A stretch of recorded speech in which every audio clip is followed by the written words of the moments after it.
but I also knew that a lot of folks who chose to go back didn't have that option. And you know, for whatever reason. Now there were a few people, yeah, that I'm not fond of as a result of the positions they took during the strike. You know, there were a few that I can think of that one in particular who stands out, who could have written his ticket anywhere and was in a better position than anybody in the news staff to go out on a strike and stay out on a strike. Chose not to. You know, I don't feel bitter toward him, but I don't respect the decision he made.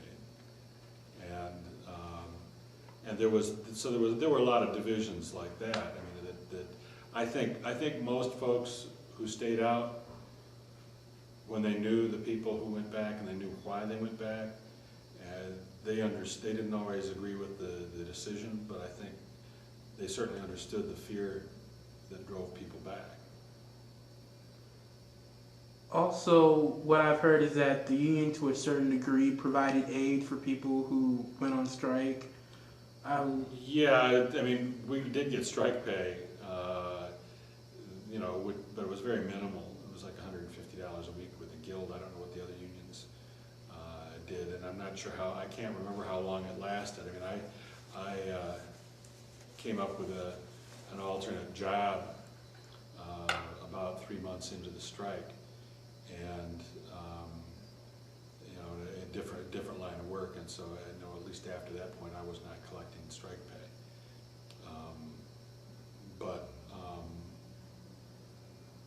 There, you know, the unions did try to support, and we certainly got a lot of support from other unions, you know, auto workers unions and other unions that did fundraisers and took up collections and donations to help those people who were struggling.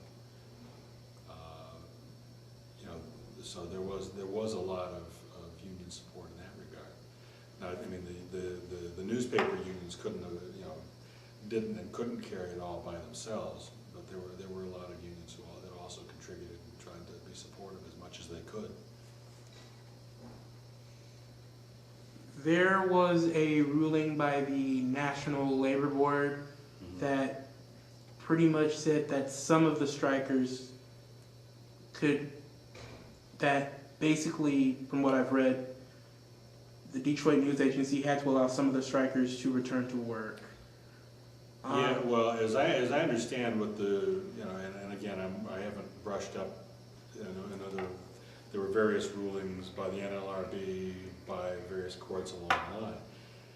As I recall, we largely won our case with the National Labor Relations Board, but lost in the courts.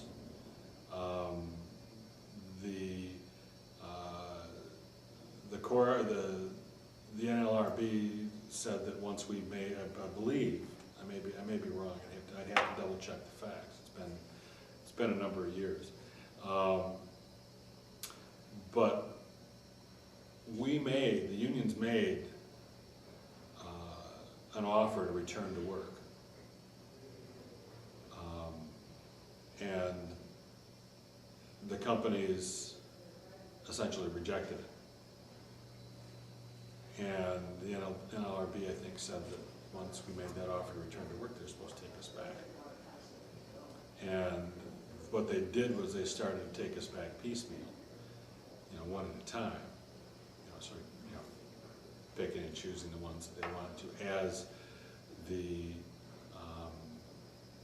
as vacancies opened up, you know, from the replacement workers left, or others who had previously crossed the picket lines left, and open positions.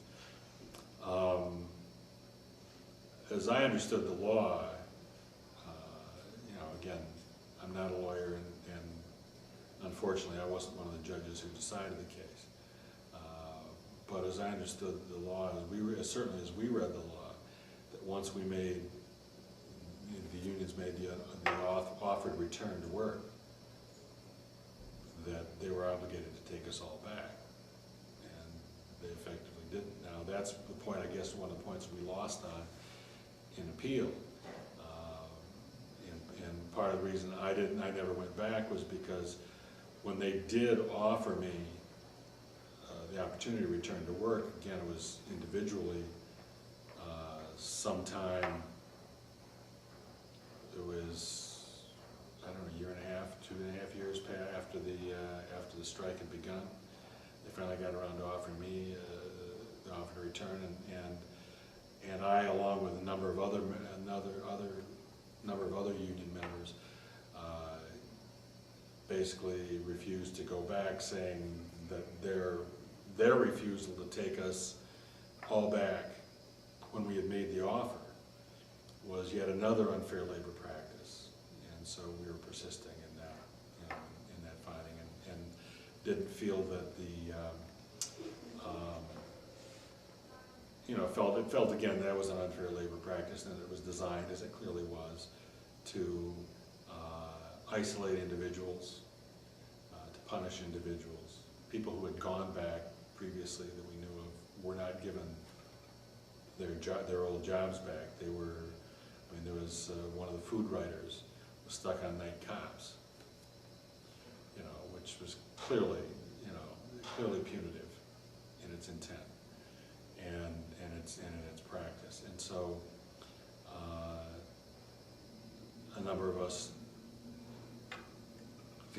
persisted in that, in the belief that this was yet more unfair labor practices. And I guess we lost in the courts in the end.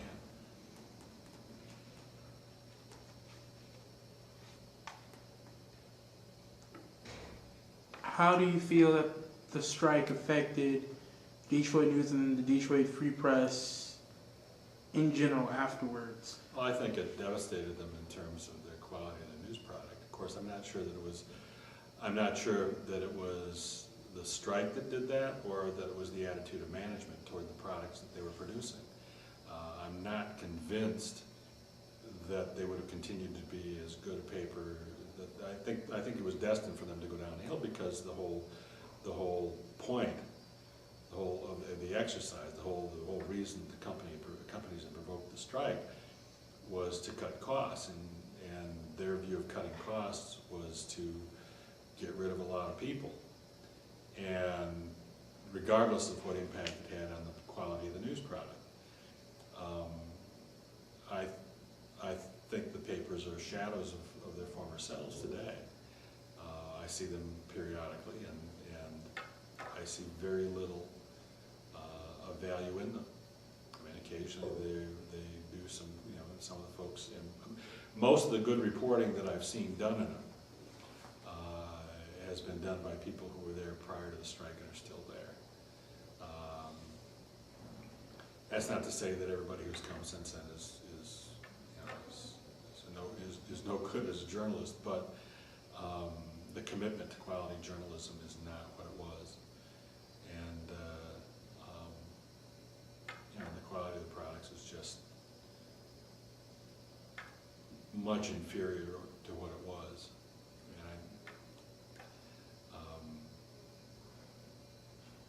And I say that as a resident of the city of Detroit, that I just don't see the papers serving the public interest of the city of Detroit at all.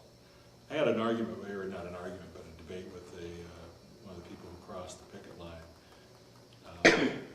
That I remember partway through the strike, standing out in front of the Free Press building and having a conversation with a guy one of the assistant city editors who had gone back in, and when I asserted to him that my belief that Gannett and Nyritter didn't deserve to own the papers, he was, what? It's like stunned.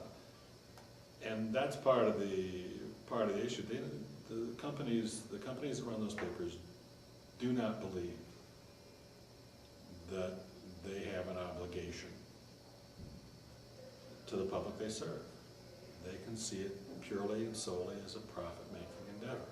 They don't see any public trust involved in it, at least as far as I can tell. And that has been accentuated in the wake of the strike. It's been much more evident think, you know, the free press, and one part of the reason that some people went back, across the picket line to go back to the free press was, you know, there was this whole conversation about to save the free press, because they're afraid that it would be closed. And my view was, as much as I did want to save the free press, I thought that horse had already left the barn. That they basically, that the corporate management had basically written it off, and it was only going to go downhill, and I think time has shown that to be true. Sorry.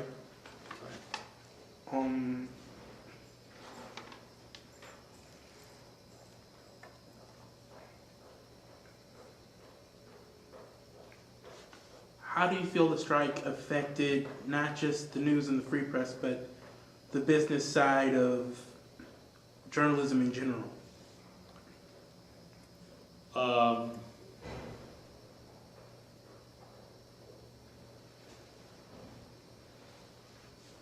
That's really hard to say, because in part because I haven't paid as close attention to it as some, you know, as I probably need to make a really informed commentary on that. And so from my perspective, it's a little of, you know, it's a little of the chicken or egg, you know, debate about whether the strike, you know, accelerated the downward spiral, or whether the strike was really a symptom of a downward spiral that had already begun.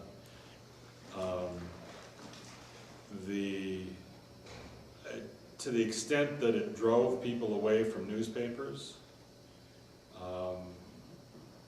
and it did, a lot of people. I mean, you look at the circulation numbers for the Detroit papers now; they're a very small fraction of what they were at the peak when I was working there. And some of that is residual bitterness. I mean, people stopped taking the paper a lot of people stopped taking the paper during the strike and never resumed. And that certainly affected the long-term business, you know, viability of the papers. You know, how to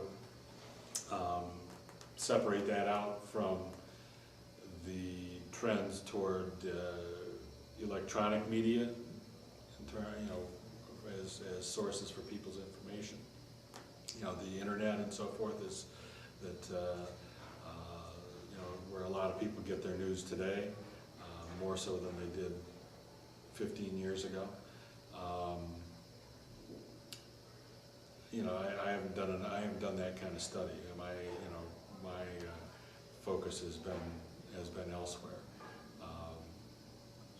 But I do think it's certainly in the city of Detroit, and probably in other, you know, and its spin-offs in other communities where, you know, those two chains own papers. There has certainly been a decline in those papers, in their readership, in their profitability, but that's been you know, a nationwide trend in print media. I don't know to what extent that the newspaper strike pushed things in that direction, or whether the newspaper strike happened because things were already moving that way, and the companies were just bound and determined to squeeze every ounce of profit they could out of the newspapers while they could still do it. Sorry again. How do you feel the city of Detroit reacted to the strike? The readership of the paper, and also the general leadership of the city. The general leadership, or leadership. You know, I think the